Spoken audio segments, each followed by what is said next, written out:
Здравствуйте! Сегодня мы продолжаем наш видеожурнал «Мы живем в Якутии». И в гостях мы находимся в якутском буддийском Дацане, а интервью я возьму у Шайдоп Ламы, помощник настоятеля Дацана. Здравствуйте! Здравствуйте. Скажите, пожалуйста, Шайдоп Лама, расскажите вообще о себе и как вы пришли к этому служению? Так, к служению, наверное, я пришел с детства, потому что буддизм у нас же идет в Бурятии, в Забайкальском крае, да, там очень развит буддизм. Из-за этого я постоянно с бабушкой ходил, я вырос с бабушкой, и из-за этого ходил постоянно с ней в Датсан на молебны, даже просто, да, погулять там. В основном ходили, конечно, когда маленькие сами, ранетки покушать и так далее, да, вот. И таким образом, как школу окончил, я уже осознанно пришел к этому. Уже поступил, тоже в высшее духовное училище, и там учился, получается. Закончил, и сейчас на данный момент лама, да. А какое ваше первое впечатление было в детстве? Что вас заинтриговало, когда вы попали первый раз в Датсан? Больше, наверное, молебен, как они читали, да, мелодично именно запомнилось. Очень много лам, конечно, там около, если не соврать, около 20-30, может, где-то так в районе, да, и все хором. Очень мелодичные, так они получается, читали молебен. А что вы ощущали в тот момент? Или ощутили? Восхищение, если да, восхищение. И, конечно, получаю восхищение. И также, я не знаю, у меня в душе так все сжалось. Здорово. А вы сказали учиться в духовной школе. Сколько примерно там нужно учиться, чтобы стать ламой? Когда я учился, да, было 5 лет, чтобы был уже диплом и так далее, да. Сейчас на данный момент учится уже 8 лет. И то этого 8 лет мало. Да, мало. В некоторых зарубежных, да, получается, в высших духовных школах учится именно 16 лет. 16 лет, чтобы именно закончить, да, а там еще дается около 5 лет, чтобы подготовить дипломный. Ого. Вот таким образом. Там, получается, мы учим, получается, тибетские разговорные, переводы и так далее. Очень, получается, иностранные языки. У нас монгольский, старомонгольский тоже идет, зарубежная философия, английский еще. Это чтобы читать древнюю литературу, да? Да. Чтобы уметь ее прочитывать. Читать, осознавать, что это такое, да. Интересно. Скажите, пожалуйста, вы в самом городе Якутске, вы давно или, может, вы здесь родились? Я приехал сюда в 2012 году, в январе, 21 января, я точно помню, 21 января, в 5 утра я приехал, меня просто высадили. Я тогда подумал, куда я приехал. Да, конечно, туман, везде туман, холодно.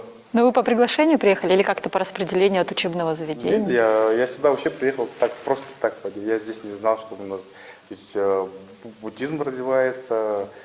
Я просто приехал так. Последовали своему сердцу, зовом своего сердца? Можно сказать так. По идее, я хотел что-то поменять в жизни. И приехал. Приехал, никому не сказал, оттуда с родины уехал, приехал сюда. Через полгода обратно поехал домой. Уже когда я уже узнал здесь, что Датсан строит, собрал вещи, приехал. Уже основном уже. То есть на тот момент этого Датсана еще не было? Не было. Вы приехали, когда он только строился? Строился, да. Только начало, да, было. И с тех времен, да, здесь. Открытие у нас было в 2014 году, 1 октября, да, 1 октября, 1-2 октября. И с тех пор уже считаемся, получается, самый северный Датсан. Как Будда предсказал, буддизм будет развиваться на север. Здорово. Как здорово, что вы следуете этому и развиваете это. Скажите, пожалуйста, вот здесь, вот в городе Якутске, ну, наверняка он строился же на средства общественников, желающих, верующих Да, людей, это да? чисто на пожертвования, да, вот пожертвования наших прихожан, буддистов, не только буддистов, да, вот очень многие даже не знали, что это такое, что это такое датсан, да, вот, просто очень так, как сказать, как волшебство, да, вот приходили, вот, помогали сами, да, вот как на волшебстве, да, она получается построена. Удивительно. Да, это удивительно. Ну, мне кажется, сама вера вот во что-то такое сверхъестественное, это уже Это волшебство. да, это уже И чудо. когда у человека она присутствует, это уже волшебство, наверное. Да. А вот здесь у вас на сегодняшний день много ли прихожан, в основном какие, кто молодые или пожилые, или дети, семьи? Конечно, большинство ходят семьями. Я точно не могу сказать, да, сколько у нас здесь прихожан. Ну, если считать, да, вот, по Новому году, в основном, когда Новый год, у нас здесь очень много собирается народу. В принципе, за 1000, наверное, тоже переваливает. Это же здорово. Да, вот, это ну очень и хорошо. некоторые тоже не могут же приехать, потому что они в районах и так далее, да, вот. Они потом уже начинают приезжать. И так далее. Ну, да, много. Здесь прихожан много. Молодежь, да, молодежь ходит, семейные ходят, семейная молодежь ходит именно семьями, смешанные, да, вот семьи, да, получается, буряты, народ Саха, там не только Саха, и русские и так далее, вот они вместе все ходят. Даже не только даже буддисты ходят, и мусульмане ходят, да, вот когда у них проблемы какие-то, они за помощью. Да, как у всех, наверное, конфессий, это помочь ближнему, наверное, да, в первую очередь. У нас тоже так же получается, всем не отказываем никому, стараемся всем помочь. Это очень здорово. Я просто представляю, какой здесь огромный объем волшебства, когда действительно в Новый год собирается множество и прихожан, и служителей. Я желаю вам, чтобы это волшебство только больше еще как бы наполняло эти стены и всю территорию, которая вокруг. Всего вам доброго, здоровья. Спасибо. И хотела бы еще, ну, если у вас есть какие-либо пожелания нашим зрителям, нашим участникам в дальнейшем, можете их сказать. Мои пожелания, самое главное, беречь себя, да, вот, чтобы не болели. Без веры, кстати, без веры мы никуда не идем, да, у нас не будет ничего. Надо верить во что-то, даже верить в себя в первую очередь. Всем здоровья. Благодарю вас, Шейд Доп Лама. Всего вам доброго, всего хорошего. Пожалуйста. Шейд Доп Лама, скажите, пожалуйста, вот вы говорите, что храм строился все равно на пожертвования прихожан и верующих, а вот Да. убранство всего этого, наверняка это тоже Да. руки. Это убранство, да, вот наши прихожане, они после работы приходили, да, вот, и допоздна сидели, шили, вот, чтобы так красиво все было, да, вот, они, конечно, вообще им очень благодарны, что уделяли к ним такое время, да, вот. И свою как бы энергию, да, Энергию, привносили да. во все это. Это все, это же энергия, вот, приносить энергию, да, вот сюда, чтобы здесь все было хорошо и так красиво. Спасибо.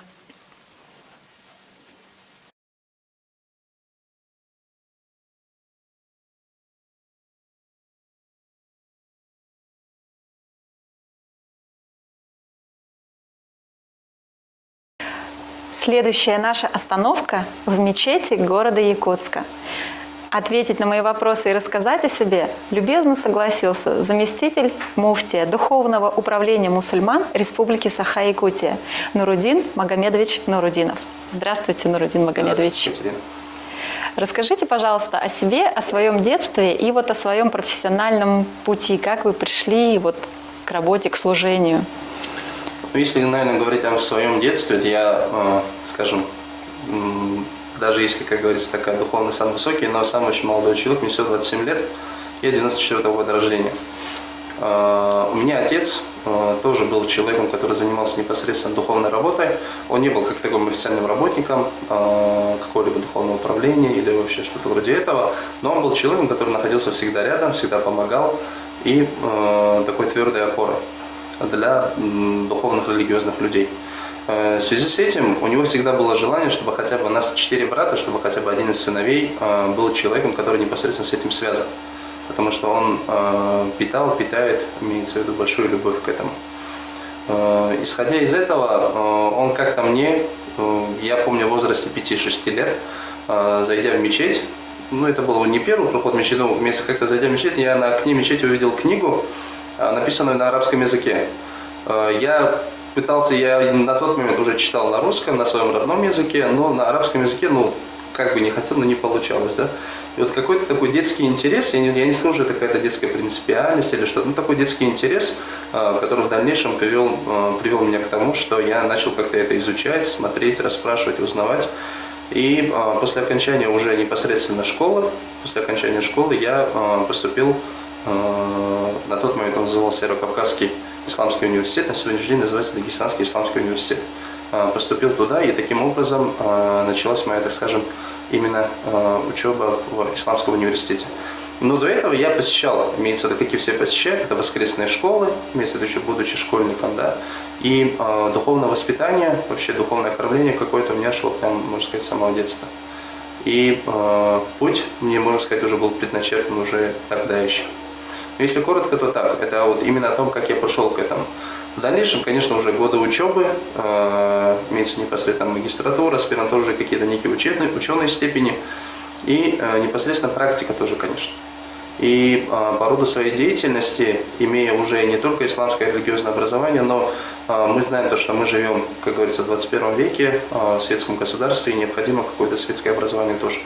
Поэтому я по одному из образований являюсь теологом и получил даже педагогическое образование. Почему? Потому что педагогика, вообще преподавание всегда было для меня очень близкой темой. Я очень люблю заниматься именно с детьми, подростками, взрослыми, разницы нет. Но привносить в жизнь человека, бывают художники, которые приносят в жизнь человека какие-то краски, да, а я вот люблю приносить в жизнь людей, приносить какие-то вот именно полезные знания. Что-то, скажем, того, чего человек не знал. И когда ты видишь, что на твоих глазах человек развивается и растет в какой-то определенной сфере, то это, конечно, приносит большое удовольствие, и ты понимаешь, что все было не зря. Это если вот именно мой такой какой некий приход, и вообще почему я этим занимаюсь, что меня, скажем, влечет не как моих там некоторых сверстников, да, но именно вот к религиозной какой-то истории и теме. Разумеется, родители поддержали и Да, поддерживали родители. с первого, наверное, с того момента, как вы только эту книгу увидели и взяли в руки. Да. Ну, родители, на самом деле, для каждого человека, конечно, родители – это самая большая опора, это, скажем, бесспорно. Но вместе с этим, к примеру говоря, хотя отец мне всегда говорил, даже только когда я поступал, он говорил, я всегда хотел быть, научиться сам хотел научиться, но по воле, скажем, судьбы у него не получилось, да, имеется там работа, все остальное. Мы знаем, какое было советское время, то, что не было таких возможностей, как сейчас.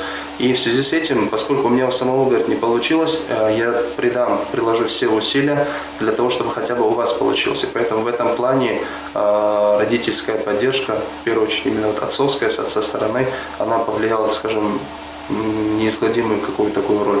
Поэтому я им, как говорится, я каждый день не перестаю за это благодарить и выражать им эти слова благодарности. Потому что, если бы не родители, то не знаю, что было.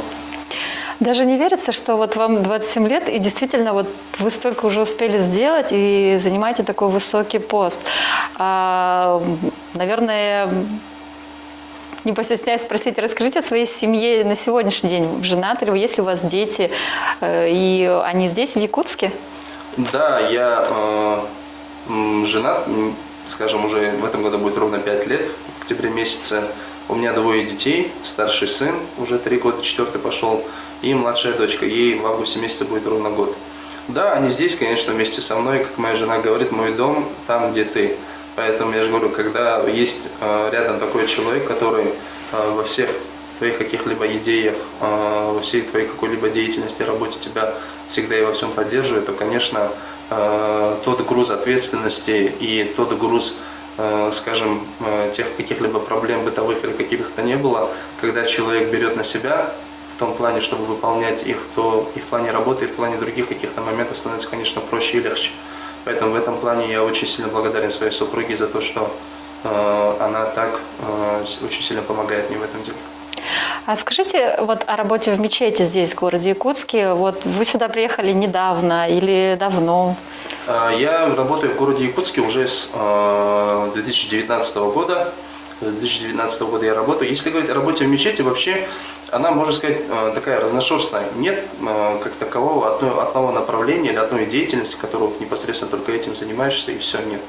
Мечеть – это в первую очередь социальный объект, да, вот, куда приходят люди разных, так скажем, слоев населения, разных национальностей, народов, у всех какие-то свои там и проблемы, и там негодования, или что-то еще, когда. И работа, можно сказать, моя основная работа заключается в том, чтобы общаться с людьми. Общаться с людьми, выслушивать людей, вместе делиться какими-то советами. И когда они обращаются непосредственно за какими-то, именно, вот, если говорить, молитвы или мольбы, то в этом плане тоже людей наставлять и помогать.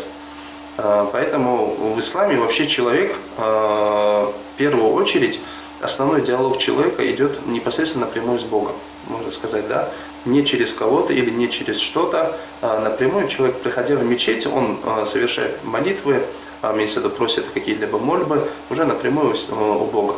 Мы, к примеру говоря, священнослужители не служим каким-либо там, не знаю, посредником или что-то. Мы можем, конечно, человека научить, как это говорить, но остальное делает он сам. Поэтому именно и, так скажем, преподавательская деятельность, и там, я не знаю, бываешь иногда и психологом, там, не знаю, психиатром, такое даже бывает, да, иногда надо быть и завхозом. Но я же говорю, деятельность очень разношерстная. Почему? Потому что там иногда и общественной деятельностью приходится заниматься, и там, не знаю, сотрудничать с разными там организациями, ведомствами. Поэтому нет как такового одного направления, по которому ты просто идешь и все. Если было бы какое-то одно направление, наверное, было бы как-то скучно. А так, когда ты, можно сказать, всесторонне развиваешься, и всесторонне какая-то работа, ну, становится очень интереснее. Особенно для меня, как для молодого человека. А как много у вас прихожан? Какие? Молодые, дети, взрослые? Ну, касательно прихожан, если говорить, то у нас, как известно, у мусульман есть пятикратная молитва, которую мусульмане совершают 5 раз в день. Это вот в зависимости, да, вот с определенными интервалами, конечно, между ними в течение суток.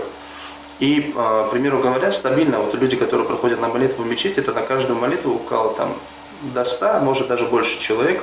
Сейчас, тем более, у мусульман идет священный месяц, это месяц поста, месяц Рамадан.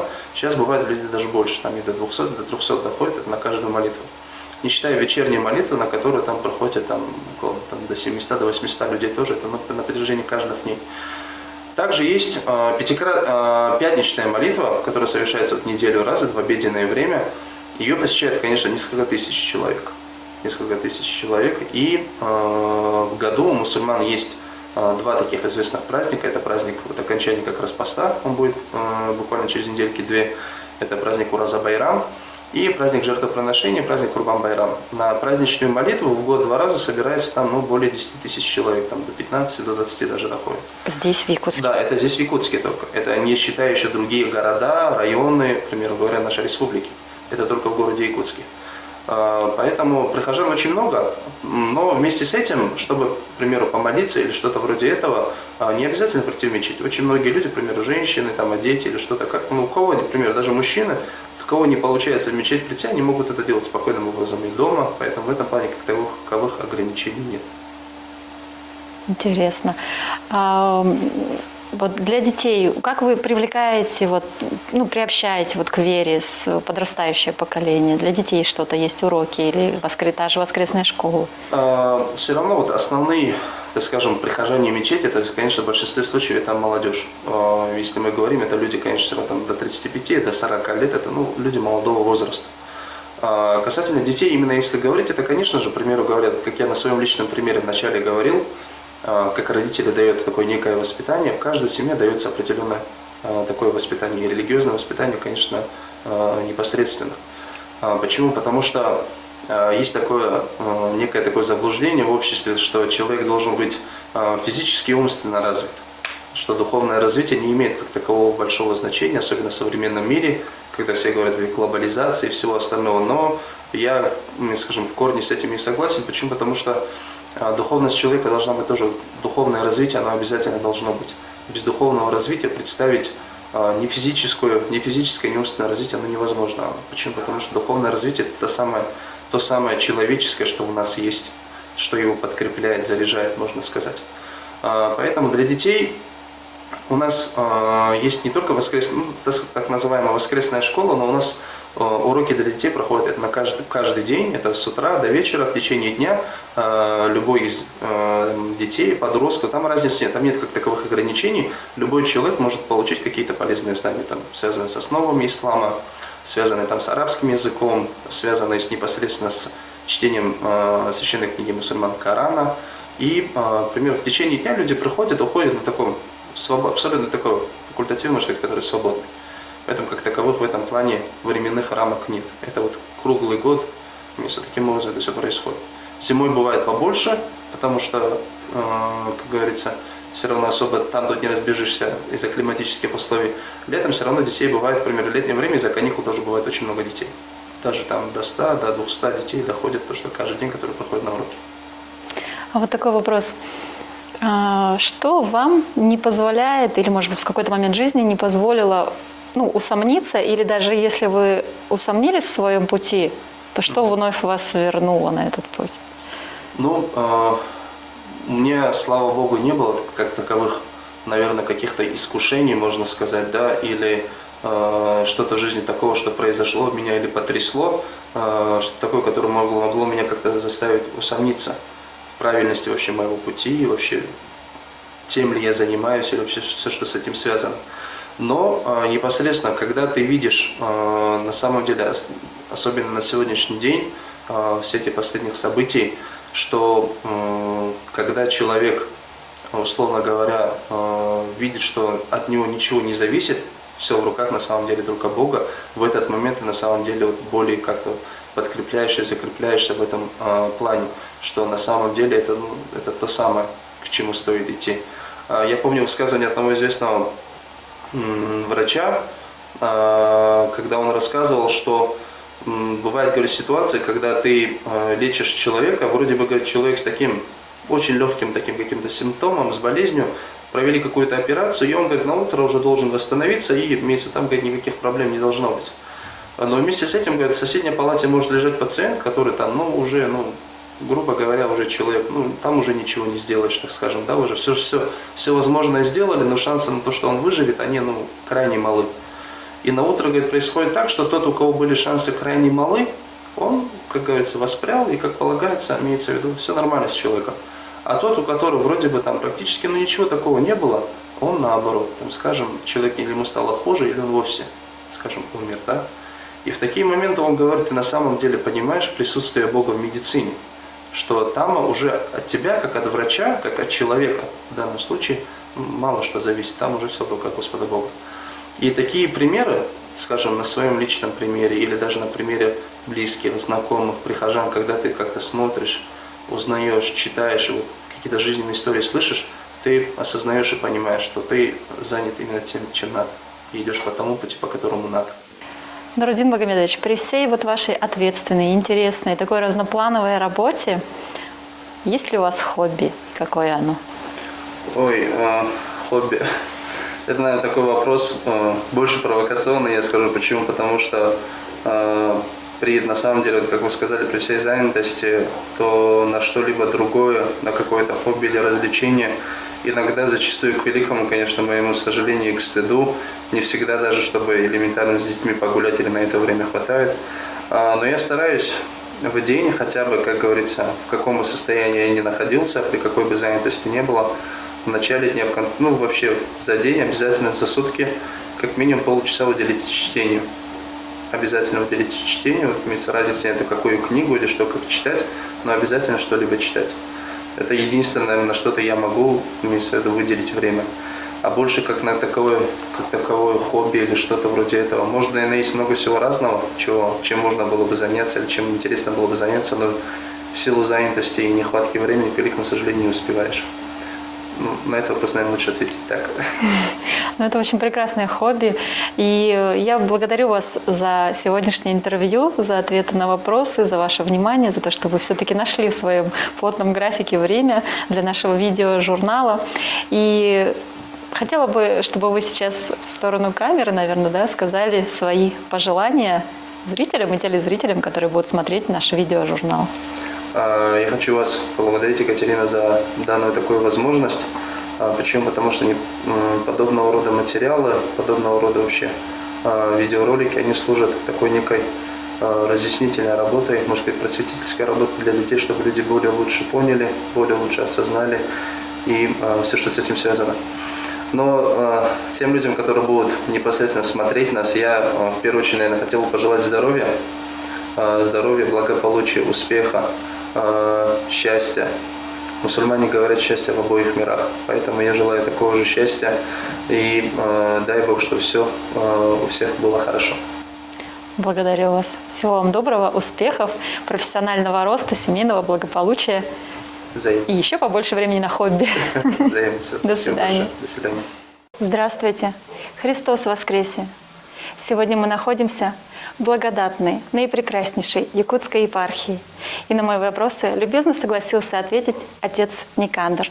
Здравствуйте, отец Никандр. Добрый день, Христос воскресе! Воистину воскресе! Я вас поздравляю со светлым праздником Пасхи. Благодарю вас за тот прекраснейший священный огонь, которым вы сегодня поделились с прихожанами города Якутска и прихожанами Преображенского храма. Желаю вам благодати и здоровья. Взаимно я вам желаю помощи Божией от воскресшего Христа Спасителя. Благодарю вас. Расскажите нам, пожалуйста, о православии в Якутии, в Якутске. Поделитесь, как это вообще здесь существует, происходит и как влияет. Ежегодно отмечаем то событие, что Якутия вошла в состав российского государства, и в этом году будем праздновать 385 лет. И вместе с казаками сюда пришла и вера Христова. Вместе с казаками на якутскую землю приехали первые священнослужители. Но самым, наверное, выдающимся человеком, которого мы именуем просветителем Сибири и Америки и Якутии небесный покровитель, был святитель Иннокентий Вениаминов. Очень яркая личность, выдающаяся личность, святитель Иннокентий, не только для Якутии, но и для всего Дальнего Востока. И мы его именуем апостолом Сибири и Америки. Якутия небесный покровитель. Сам родился в Иркутской области, но большую часть жизни провел здесь, у нас в Якутии. И, конечно, мы также и говорим, и проповедуем, и знаем, что православие, христианство на территории Якутии существует на протяжении почти 400 лет. Об этом свидетельствуют и те сохранившиеся храмы, и древние святыни, которые хранятся на территории Республики Саха. Мы знаем о том, что у нас был один из самых известных мужских монастырей. Сегодня трудами нашего владыки, архиепископа Якутского Ленского Романа, этот монастырь восстановлен, Спасский мужской монастырь. В нем проживал святитель Иннокентий. Из него, с этой обители, он управлял всей необъятной нашей епархией. Ведь в состав тогда Якутской епархии входила не только современная территория, которая нам известна. Еще и другая. Камчатка, Аляска. Святитель управлял огромной территорией. И, конечно, якутяне, наши предки, это имя знают. Не случайно в каждой семье практически есть Иннокентий. Если поговоришь с якутянами, да, то или дедушка, или ребенок, или дядя, кто-то близкий, и обязательно услышишь это имя Иннокентий.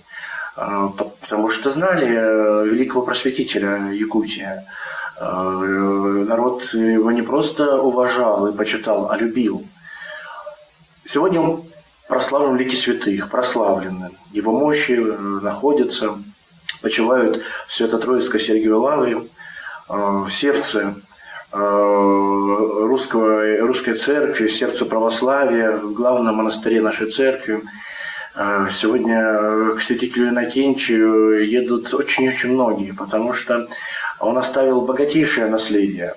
Не только для Якутии, я скажу, что, наверное, даже не для нашей страны только, а для всего мира. Это мы видим из его трудов, сохранившихся трудов, дневников, которые изданы. Мы можем очень многое почерпнуть из того, что он оставил о Якутии, о том быте, который был в тот период, когда святитель Иннокентий управлял нашей епархией. И до сегодняшнего дня эта память сохраняется, благодарная память у всех якутян о святителе Иннокентии. В том числе и благодаря вашей работе все это сохраняется. И благодаря, наверное, служению всех тех подвижников и людей, которые были прежде нас и будут после нас, надеюсь, и в это верю. Вы удивительно говорите, и даже когда вы говорите, уже ощущение вот благодарности, и наверняка и ваши соратники, ваши единомышленники, и ваши сослуживцы, они точно так же почитают и чтят память святителя Иннокентия. Конечно. А вот вы заговорили... Прошу прощения.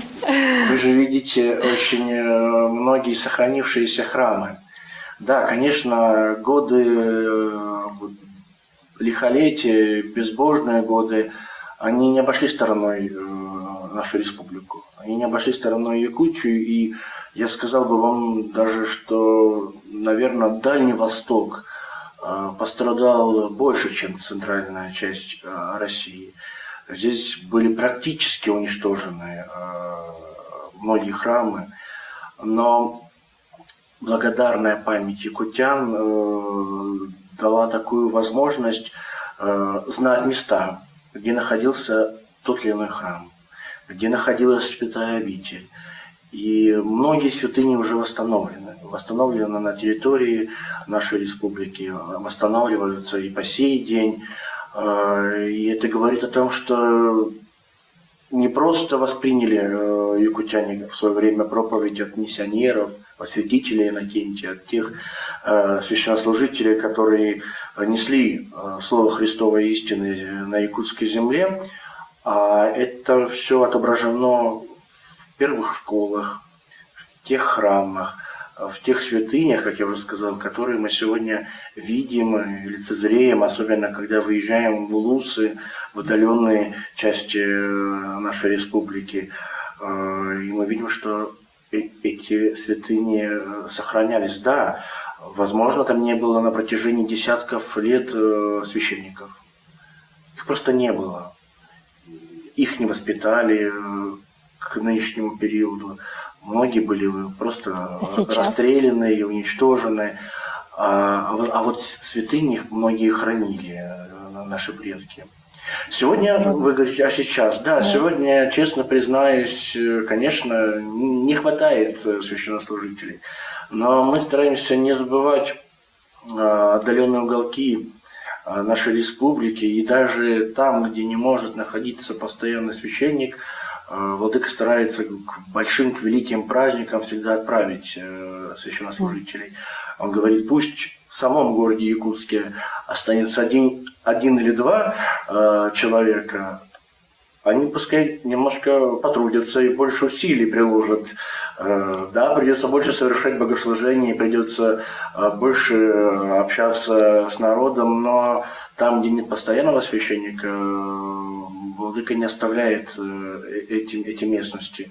У нас так традиционно Великим постом, Рождественским постом, многодневными постами, которые в течение года совершаются в церкви, отправляется священник в крайние точки, на крайний север, для того, чтобы причастить покрестить, пообщаться с народом и поддержать просто.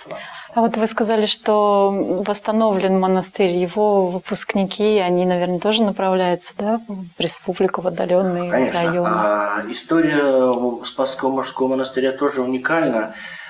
И мы видим из тех сохранившихся источников, из архивных данных о том, что монахи Спасского мужского монастыря также окормляли отдаленные уголки Якутии.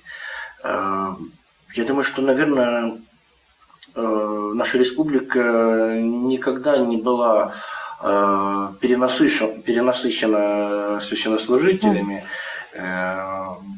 Было одно приятно видеть по фотографиям, что очень огромное количество выпускников нашей семинарии, якутской семинарии, и священнослужители были из местного коренного народа, знающие якутский язык, знающие традиции и быт. Это отражено и у нас в музее, в духовной семинарии, это отражено и на фотографиях, есть сохранившиеся документальные источники.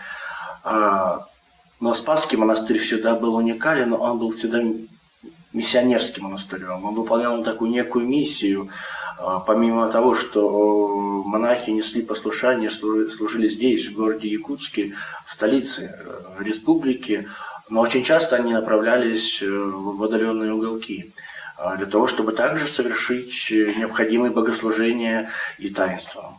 А на каком языке, если вот, допустим, в Якутии, в отдаленных районах, там жители говорят, например, только на якутском языке, то и священнослужитель, наверное, тоже должен знать? Среди наших клириков, среди священнослужителей у нас есть якутоговорящие священники, есть те, кто специально занимается и старается выучить язык.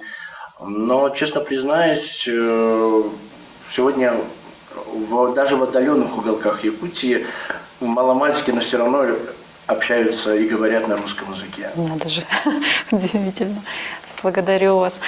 А вот вы сказали про имя Иннокентий, что оно вот часто ранее было в семьях, встречалось. Интересно, а сейчас это тоже так же часто встречается имя? Я вот замечаю, что больше, например, Станислав, Радислав, Елисей. Ну, допустим, просто в детском саду, например, своего сына замечают такие имена, а вот Иннокентий как-то не встречался. Но, тем не менее, вот эти вот имена, они же тоже, ну, как-то к православию все равно относят, да? Я сужу по тем впечатлениям, по исповеди, по причащению. Ко мне подходят часто под причастие и взрослые люди, и дети с именем Иннокентий. И все же я думаю, что, может быть, не так традиционно и так распространено, как ранее, но имя Иннокентия встречается часто. Наверное, просто в силу того, что и выбор сейчас стал больше, в том числе и в именах. Возможно. А скажите, пожалуйста, отец Никандр, если можно, о своем личном вот жизненном пути, о том, как вы пришли к служению, что вас сподвигло, и были ли у вас в жизни такие моменты, когда вы сомневались в выбранном вами пути, выбранной жизни? Впервые в церковь я попал вместе со своей бабушкой. Дай Бог ей здоровья. Она еще жива. Да, вы здоровы. Привела она меня в очень юном возрасте. Это только как я помню по воспоминаниям. Мне было 5 лет. Возможно, это было и ранее. Первые шаги в храме. Но в 5-летнем возрасте я себя помню. Это был древний, очень намоленный храм в городе Пятигорске, святого Лазаря Четверодневного. В Пятигорске очень многие храмы тоже к тому периоду еще не были возвращены в церкви. Многие использовались под какие-то хозяйственные нужды. Это были далекие 80-е годы. Первая воскресная школа в этом храме открылась. И меня не просто бабушка привела в церковь, она с собой взяла, а моя душа осталась там. вот в том очень юном возрасте мне понравилось. Мне понравилась атмосфера, мне понравилось богослужение. Я услышал великолепный хор, я видел огромное количество прихожан. Возможно, это были люди старшего возраста, пожилого возраста, но с какой любовью, с каким вниманием, с какой заботой они относились к нам, деткам, которые вот находились в храме, вот это все осталось в сердце, осталось в душе. И я понял, что я не просто попал в какое-то красивое сооружение, а я попал в Дом Божий. Там все об этом напоминало и говорило. И сама атмосфера, и даже запах ладана, и вот, наверное, участие этих добрых старушек в твоей жизни, оно напоминало какое-то сказочное место. Но, естественно, когда уже я начал обучаться в воскресной школе и узнавать первые христианские истины, начал делать первые шаги, то уже, наверное, мне не нужны были даже вот эта любовь и ласка этих старушек. Я увидел что-то иное. Я понял, что сам Бог руководит сейчас моей жизнью. Вот Он меня направляет по тому пути, на который я стал. Конечно, я видел священников, и уже с детства, когда пошел в начальную школу, я всем говорил о том, что я буду священником. Мне говорили: подожди, постой, все это пройдет, перерастешь. Но вот это желание я никогда не потерял. И до конца школы я всем своим одноклассникам и друзьям говорил о том, что я хочу стать священнослужителем. Вы задали мне вопрос, было ли у меня сомнение. Ну, естественно, у каждого молодого человека есть какие-то переживания, испытания, да, когда он вступает уже в такой возраст, как мы говорим, переходный. Да. Я задумывался над этим вопросом, верно ли я шаг делаю, может быть, пойти все же учиться по какой-то светской линии. Но слава Богу, что мои родители мне помогли. Я тогда не был ни из церковной семьи. Сейчас мои родители воцерковленные люди. Они были совершенно светские, работали на светской работе. И они все равно мне помогли пережить этот период и поддержали меня. И мне говорили: сынок, но ты же хотел стать священником. Зачем ты задумываешься о чем-то ином? И тогда я, наверное... Воспряли духом. Да, и воспрял духом, и отрезвился, и понимал, что, ну да, ты же сам себе говорил с детства о том, что ты будешь священнослужителем. Я уехал после окончания школы в духовную семинарию в Ставрополь. Я поступил в Ставропольскую духовную семинарию, в которой я отучился 5 лет. Но уже понимая, что это мой путь, это мой выбор, я хочу быть священником. Я буду стараться для того, чтобы принять священный сан. А далее, после окончания семинарии, я поехал в Московскую духовную академию. В Троицу Сергию Лавру, которую мы уже сегодня с вами вспоминали. Как раз там, где находятся мощи святителя Иннокентия и мощи самого почитаемого святого на Руси, преподобного Сергия Радонежского. Еще там 3 года я проходил свое обучение в духовной школе, в Московской духовной академии, не зная, что я попаду в Якутию. А когда вы об этом узнали, когда вы попали? Представляете, ходил к мощам святителя Иннокентия и к мощам преподобного Сергия Радонежского каждый день, молился о близких, о родственниках, о хорошей учебе, как это свойственно любому студенту, но не знал и не представлял, что Господь мне благословит поехать в далекую Якутию. Уже 11 лет как и совершаю служение в Якутии, я прибыл вместе с владыкой Романом. Владыка Роман в свое время был проректором и нашим учителем, но он остается и по жизни нашим учителем, но был преподавателем Ставропольской духовной семинарии. И вас как лучшего И когда ученика. Нет, не сказал бы, что как лучшего ученика. Здесь совершают служение еще несколько священников, которые прибыли вместе за владыкой с Северного Кавказа. Владыка, когда услышал решение о нем святейшего патриарха Кирилла, и когда состоялся синод, и его направили в Якутию, был избран епископом якутским Оленским, то, естественно, задался вопросом, с кем поеду, кто будет помогать. И он обратился к нам, к его выпускникам, к его ученикам. А нет ли у вас желания увидеть Якутию, послужить Якутии? Мы не отказались. И вот на сегодняшний день уже 11 лет, как мы вместе с владыкой несем здесь свое послушание, свое служение. Алданский благочин, отец Макарий, Нерюнгринский благочин, отец Аркадий. Как раз таки они тоже выпускники Ставропольской семинарии, прибыли вместе за владыкой, а сегодня вот в разных уголках, в разных частях Якутии совершают свое пасторское служение. Очень здорово. Благодарю вас сердечно. Большое спасибо вам за ваш выбор, за вашу стойкость в этом выборе, за ваше служение, за то, что вы осветляете, благословляете всех нас, якутян, всю нашу Якутию. Мне кажется, мы даже согреваемся здесь благодаря вашему служению. Спасибо большое. Спасибо. Здоровья, берегите себя и вашу семью. Всего самого замечательного. Благодарю.